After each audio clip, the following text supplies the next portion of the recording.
Bonjour et bienvenue dans Estime-toi, le podcast qui explore la confiance et l'estime de soi sous toutes ses formes. Ici, je m'adresse à toutes celles et ceux qui traversent des remises en question ou des transitions de vie personnelle ou professionnelle. Mon intention avec ce podcast est simple, vous donner des clés pour mieux vous connaître afin de mieux vous estimer. Parce que de mon point de vue, c'est le fondement de l'épanouissement et le moyen de trouver enfin sa juste place. Bonjour, aujourd'hui je suis ravie de recevoir Maureen. Maureen et moi, nous nous sommes rencontrés lors de notre formation de coaching. Et je suis ravie que Maureen participe aujourd'hui au podcast Estime-toi, parce qu'elle accompagne les personnes en quête de mieux-être, des personnes qui cherchent à trouver leur place, leurs solutions, à avancer, et grâce à une approche globale. En effet, Maureen pratique différentes pratiques, la thérapie brève, le coaching de vie, la programmation neurolinguistique, la psychogénéalogie, mais aussi les soins énergétiques au bol tibétain. Elle pratique à Annecy et à Aix-les-Bains. Et aujourd'hui, elle est venue plus particulièrement pour nous parler de la psychogénéalogie et de l'impact des traumas passés sur notre estime de soi. Eh bien, bonjour Maureen, merci d'être avec nous pour cet épisode d'Estime-toi. Pour commencer, on va aller direct dans le vif du sujet. J'aimerais que tu nous dises, pour toi, qu'est-ce que c'est que l'estime de soi? Alors, l'estime de soi, pour moi, c'est, la manière dont on se perçoit. Mmh. Avoir une bonne estime de soi, c'est quand, l'image que tu as de toi et la personne que tu voudrais être sont relativement proches. Mmh. Mais à la base, pour moi, il y a une vraie connaissance de qui on est, de Mmh. comment on fonctionne, de quelles sont nos qualités, un petit peu, nos défauts, enfin comment on fonctionne réellement. Mmh. Ça, c'est vraiment, l'estime de soi pour moi. OK, merci. Alors, comme toi, tu es spécialisée, entre autres, parce que tu as plein de spécialités, mais dans la psychogénéalogie, j'aimerais que tu nous expliques pour toi quel rôle peut jouer l'héritage familial dans la construction de notre estime de soi. Alors, il y a 2 biais.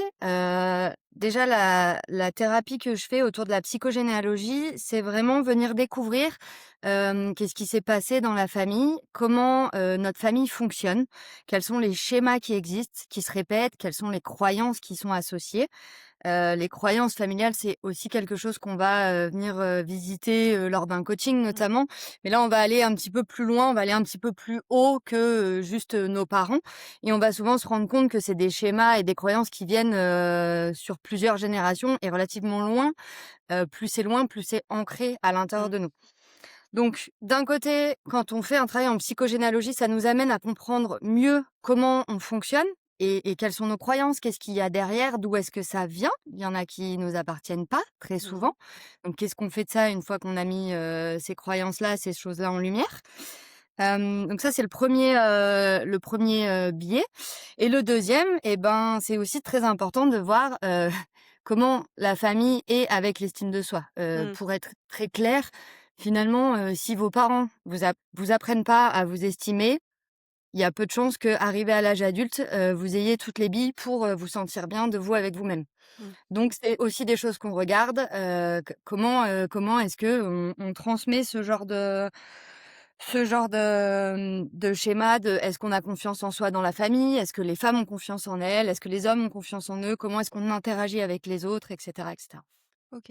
Donc si je comprends bien, on peut avoir une estime de soi qui est ébranlée, en fait, par exemple, des blessures ou des schémas familiaux dont on n'aurait même pas conscience? Tout à fait. OK. OK.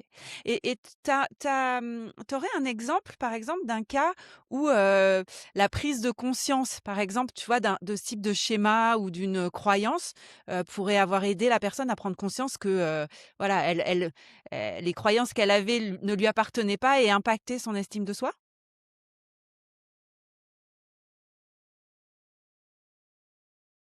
Alors j'ai plein d'exemples, mais je vais en donner un qui est très simple. Si dans votre famille, on est plutôt sur, des femmes qui vont rester à la maison, qui ont pas Mmh. eu de carrière, qui vont être, voilà, qui vont être dans ce type de famille. On va arriver nous-mêmes, avec cette croyance Mmh. que, les femmes sont inférieures, alors à plusieurs niveaux évidemment, on Mmh. est en 2025, heureusement tout ça bouge, tout ça évolue, mais justement, c'est pas parce que la société évolue que nous, nos croyances et nos schémas familiaux, bougent en même temps. Donc oui, on peut avoir, une estime de soi plus basse parce que quand on voit les femmes de notre famille, ben, on se met au même niveau qu'elles, bien malgré nous et donc on se sent inférieur sur certains niveaux. OK, et déjà prendre conscience de ça, ça peut aider à se booster et à se dire: «Je ne suis pas obligée d'appliquer le schéma familial». Ouais, c'est OK. vraiment ça. La psychogénéalogie, c'est à un moment, c'est toute une mise en lumière des schémas et des croyances qui arrivent jusqu'à nous. Mmh. Il y a vraiment cette prise de conscience, il y a des déclics, il y a des liens qui se font et une fois qu'on a vu tout ça et ben, qu'est-ce qu'on en fait? Et en fait, c'est vraiment, la liberté de est-ce que je reste avec ces loyautés-là ou est-ce que je m'en détache petit à petit, en douceur? Parce que l'idée, c'est pas, de Mmh. couper les ponts ou d'être complètement différent du jour au lendemain. Mais comment est-ce qu'on comprend aussi que, l'estime de soi, bah, c'est nous avec nous-mêmes, Mmh. et pas avec la famille. Et des fois, c'est difficile de dépasser ça, des fois, ça fait peur, de sortir du schéma familial. Mais au moins, une fois qu'on a mis tout ça en lumière, on a la possibilité de Ouais. changer tout ça. Qu'on OK. le veuille ou pas. Enfin, si on n'a pas envie, on le fait pas. Il y a pas de problème non plus avec ça, Mmh. hein. OK. Ce que je comprends aussi, c'est que la généalogie, de manière un peu plus générale, ça peut aider à mieux se connaître, tu vois? Et pour moi, c'est un des fondements, de l'estime de soi, et si on se connaît pas, on peut pas s'aimer, on peut pas avoir une bonne estime de soi. Tu vois, tu peux nous en dire plus un peu sur comment la psychogénéalogie peut nous aider à mieux se connaître? Oui et ben, à l'instar du coaching, on va vraiment venir chercher les ressources qu'on a en nous, qu'est-ce qu'il y a comme peur, qu'est-ce qu'il y a comme croyance. La psychogénéalogie, c'est pareil sur d'autres niveaux, donc qu'est-ce qu'il y a dans la famille qui nous est transmis? Et c'est une fois de plus cette mise en lumière qui va nous aider à comprendre. Si je prends un exemple, on peut avoir dans la famille, la croyance très forte que, les femmes c'est fort, les femmes c'est Mmh. indépendant, les femmes ça a besoin de personne et surtout pas d'un homme. Mmh. Voilà, ça peut arriver d'être dans ce type de famille.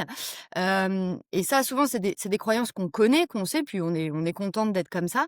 Mais en fait, ce qu'on va venir regarder, c'est qu'est-ce qu'il y a derrière aussi. Mmh. Si on a cette croyance-là, ben, peut-être qu'on a aussi du coup la croyance qu'un homme, c'est faible ou c'est pas Mmh. fiable et cetera et cetera. Et ça, c'est des choses qu'on va venir découvrir quand on va, se connecter pleinement à l'histoire familiale. Mmh. Regarder effectivement où sont les hommes. Pourquoi est-ce que les femmes ont ces croyances-là? Pourquoi est-ce qu'elles ont eu besoin à un moment d'être fortes et d'être indépendantes et de se Mmh. débrouiller sans ces hommes? Tout ça. Donc OK. donc ça nous permet de venir voir, en fait, plusieurs facettes parce que Mmh. finalement nos croyances et qui on a une brève idée. Je veux dire, Mmh. entre 30 et 50 ans, on sait à peu près qui on est, mais finalement il y a des choses qui sont cachées, qui sont un petit peu, plus discrètes en dessous et c'est aussi tout ça qu'on veut mettre en lumière pour mieux comprendre comment on fonctionne. OK, je comprends. J'en profite pour partager, peut-être, mon exemple personnel, si tu es OK, Maureen. Bien Moi, j'ai sûr. découvert en faisant un peu de psychogénéalogie que, dans ma lignée, il y avait des femmes, qui étaient féministes avant l'heure et qui, tu vois, avaient, en fait, moi, ça me donne parfois, un peu du courage. Ça met des pieds, enfin, tu vois, un peu des pieds aux fesses en me disant: «Bah, elles l'ont fait à une période, où c'était dur d'être féministe et tu vois, de vivre, libre», et donc bah, des fois, je me rattache à ça en me disant, «Bah, voilà, toi, c'est facile donc tu te dois de le faire, quoi», tu vois? Et ça me donne de la force. Donc moi, je crois, tout à fait, à la puissance de la psychogénéalogie. Je suis une convaincue. Ça, c'est un très bon exemple de, les loyautés dont on veut, Ouais, dont on a besoin de se servir. Mais à l'inverse, on va se retrouver des fois avec, ouais, beaucoup des femmes qui ont des soucis, qui ont du mal à se mettre en ouais, couple ou à rester en couple ou qui tombent évidemment sur des profils d'hommes bien spécifiques, et qui se rendent pas compte que c'est justement ces ouais, loyautés-là, ces schémas-là, ces croyances qu'il y a derrière qui font qu'elles restent coincées dans ces schémas, amoureux. ouais, Et bon, souvent quand on en arrive, là et qu'on veut travailler là-dessus, c'est que ça a un problème, ouais, c'est qu'on a plus envie d'agir comme ça. ouais. Non, non, mais c'est chouette. Et toi, et à contrario, je me dis, ben, les hommes en face de ces femmes, ils ont pas mal morflé, et je pense que, tu vois, les hommes de ma famille, ils ont peut-être moins de modèles. Mais C'est voilà, ça. mais c'est intéressant d'aller voir, ce qu'on porte en effet, je trouve ça très chouette. Et justement, tu vois, la question que, enfin, moi, j'ai l'impression qu'on pourrait se poser, c'est: est-ce que on peut pas faire sans. Enfin, tu vois, quel est le besoin d'aller chercher, dans son passé? Enfin, tu vois, moi, je l'ai pendant des années, j'ai bossé sur moi, sans aller, chercher, les mon histoire familiale. C'est assez récemment que je me suis intéressée à ça et que j'ai vu ce que ça Mmh. m'apportait. Mais, tu vois, en quoi c'est bien ou pas de le faire, quoi? Alors parce que en fait, on travaille beaucoup en psychogénéalogie avec quelque chose de très concret, c'est ce qu'on appelle la systémique. Mmh. La systémique, c'est le fait, qu'on est un système. Mmh. C'est-à-dire qu'on est un système, nos organes, ils fonctionnent entre eux, c'est tout un système, on a un système familial, on a le système, de la France, on a le système mondial et on a même le système solaire. Et l'idée, c'est que dans chaque système, tout interagit Mmh. les uns avec les autres. Voilà, pour prendre un exemple très simple, si demain on bouge le soleil, toutes les planètes vont bouger et vont changer. Et donc là, l'idée de la psychogénéalogie, c'est un petit peu ça, c'est comment est-ce qu'on vient prendre en compte l'intégralité du système? Mmh. Et c'est justement un point qui, c'est un cap à passer, à un moment de comprendre que c'est pas juste nous avec nous-mêmes. Mmh. Il y a qui on est évidemment, il y a notre passé de voilà, notre petite enfance qu'on va travailler en thérapie, en psy et cetera. Mais à un moment de venir prendre plus grand. Quand on prend, je sais pas moi, un enfant qui est délinquant, qui a 15 Mmh. ans, qui fait, plein de conneries, heu, l'enfant il est pas né comme ça en fait. Il est pas né, en faisant des conneries, en étant une mauvaise personne. Non, il est Mmh. comme ça parce qu'il y a eu tout un système autour de lui.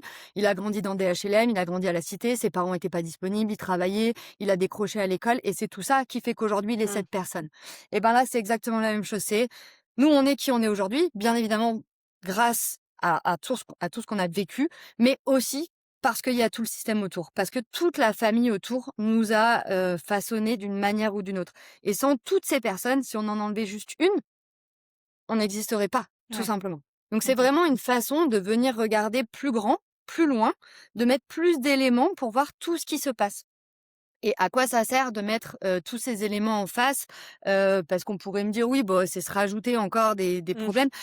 Finalement, quand on arrive à ça, c'est parce qu'il y a un moment, on est un peu coincé. C'est-à-dire que travailler sur soi, ça va bien, faire du développement Mmh. personnel, mais on sent des fois des blocages. On sent que ça va au-delà de ce que nous, on est capable Mmh. de faire.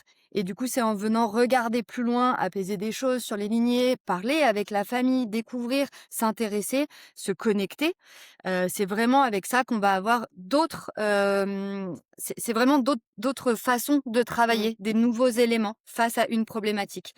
Qu'est-ce qu'il y a dans le système plus complet qui nous permettrait d'agir? Si on revient à cet exemple d'enfant là qui fait plein de conneries et qui habite dans la cité, on va pas juste, lui dire, d'arrêter et le changer de lieu. Non, Mmh. il faut aussi qu'on lui redonne une éducation, qu'on le raccroche à sa scolarité et cetera et cetera. Enfin, peu importe le chemin, mais il y a toujours plein de biais quand on est face à une problématique et c'est à ça que ça sert la psychogénéalogie, c'est d'aller chercher un système plus grand pour avoir plus de pistes pour travailler sur nous. Mmh.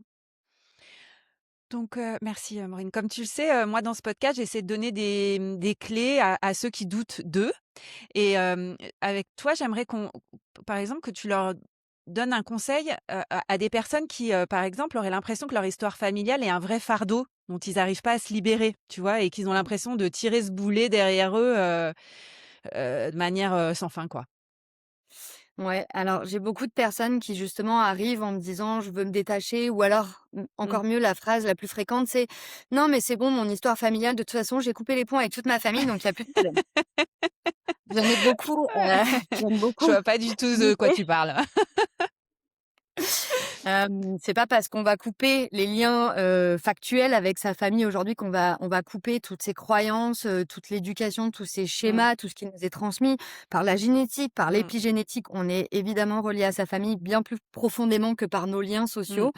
Le conseil, ce que je donnerais, venir faire une thérapie Ouais, transgénérationnelle, je m'en évidemment. doute. Mais en fait, ce qu'on fait en psychogé, c'est qu'on se rattache pas que à ce qui est difficile ou à ce qui nous pose problème. En fait, c'est toujours de venir voir les 2 côtés de la pièce. Mmh. C'est-à-dire que, ils nous ont transmis des choses des fois pas chouettes, mais ils Mmh. nous ont obligatoirement transmis des choses qui sont chouettes. Donc Mmh. la première clé, ce serait peut-être de se questionner, qu'est-ce qui m'est transmis de bien? Mmh.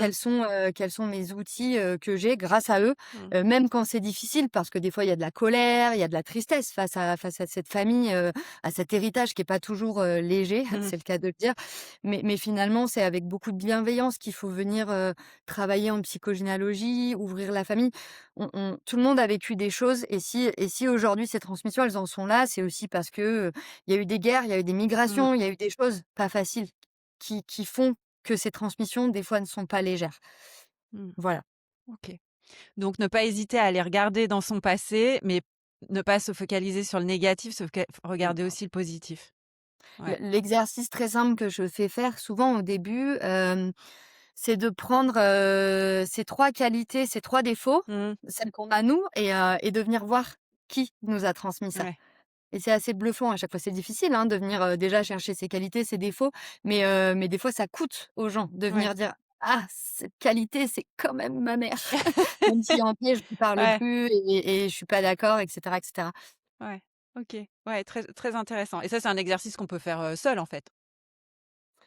Oui, c'est pas si simple, donc Ouais. souvent c'est mieux à plusieurs. Moi, je le Ouais. fais plutôt dans le groupe parce que justement ça s'entraide, il y a quelque chose, il y Mmh. a vraiment de comme chaque thérapeute le sait, on est mieux accompagné Mmh. parce que nous, on voit ce que quand Ouais. la personne est en train de réfléchir, elle est dedans. Je veux dire, quand on est prise dans des émotions, quand on est prise dans nos schémas, on voit pas ce que l'autre peut voir, Mmh. évidemment. C'est mieux à plusieurs, mais évidemment, on peut le faire soi-même. Prendre une feuille, trois objectifs, 3 qualités, et de qui est-ce que ça nous vient? C'est très simple, Ouais. dans les faits. OK. Super. Et ben, merci, Maureen pour ce conseil. Je sais pas, est-ce qu'il y a une dernière chose que tu voudrais, dire à nos auditeurs là, un dernier, chose que tu as Une envie petite de phrase, ouais, ouais, quelque bah, chose comme une ça. phrase? Non, oui, je ne savais plus si je devais te la demander ou pas, donc je te la demande. Alors, est-ce que quand tu doutes, il y a une phrase que tu te dis ou, que tu vois qui t'aide à, à avancer? C'est pas forcément quand je doute, mais je suis intimement convaincue que, la phrase: ce qu'on ne répare pas se répète», est plus que vrai. OK. Donc, j'invite, tous mes auditeurs à à prendre conscience que tout ce qu'on ne répare pas se répète. Eh bien, je te remercie beaucoup, Maureen, pour cet échange, Merci très à toi, inspirant. Vanessa. Bonne journée. Merci d'avoir écouté cet épisode d'Estime-toi. J'espère qu'il vous a donné des clés pour booster votre estime de soi. Si ce podcast vous plaît, pensez à vous abonner, à laisser un avis et à le partager autour de vous. C'est ce qui m'aide le plus à le faire grandir. Et si vous souhaitez poursuivre la conversation, je vous retrouve avec plaisir sur LinkedIn. Et surtout, souvenez-vous, prendre soin de votre estime de soi, c'est vous donner l'opportunité de trouver enfin votre juste place.